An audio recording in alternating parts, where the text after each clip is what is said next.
Hello, I'm Erica Hill in for Kate Baldwin. Friends, felons, and the fallout. President Trump sits down with Fox News and unleashes an avalanche of jaw-dropping remarks on threats to his administration, both real and imagined.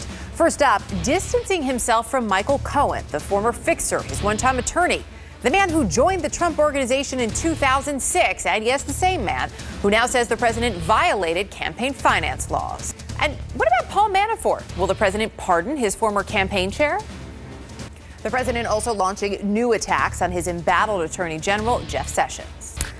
As you just saw there, we have a lot to sort through. CNN's Jeremy Diamond is at the White House. Jeremy, of course, the president has always said how important loyalty is to him. So perhaps in some ways not all that surprising that he's voicing his displeasure with Michael Cohen and his decision to take that plea deal.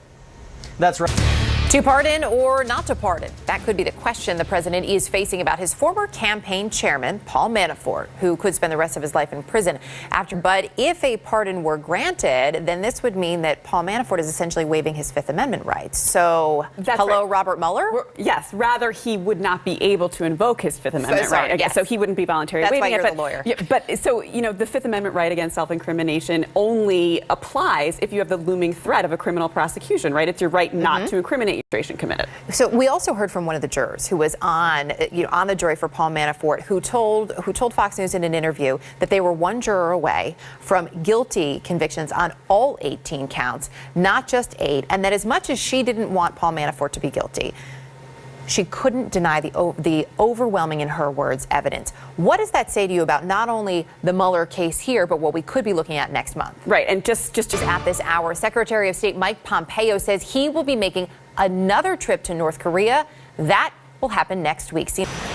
President Trump launching a new attack on his Attorney General Jeff Sessions.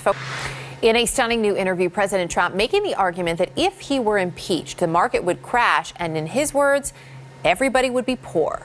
Christina Alessi is with me now. So the market, as we know, is in the middle of this unprecedented bull run. We just hit a milestone this week. Unemployment, historically low rate now as well. Would all of those things sort of disappear overnight? Would we all be poor, as the president? The Chinese are at the table. Good to see you. Thanks, Christina. Coming up, they are survivors of horrific, emotional, physical, sexual abuse at the hands of priests who were supposed to be their spiritual guides. They are now sharing their stories with CNN in an effort to stop this from ever happening again. Our conversation with these brave survivors is next. The calls keep coming in, nearly 500 so far, to a hotline set up by the Pennsylvania Attorney General after that grand jury report, which detailed how the Catholic Church covered up the sexual abuse of more than 1,000 children by some 300 priests for decades. I sat down with 4 survivors and with the parent of another victim.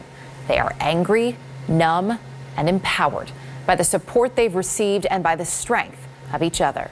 They are also demanding action. CNN's request for comment related to those specific cases. We'll be right back. In less than 2 hours, Republican Congressman Duncan Hunter will appear in a California court. He and his wife are facing federal charges. They're accused of using $250,000 in campaign funds for their personal use. Thanks all of you for joining us today. Inside Politics with Nia Malika Henderson starts right now.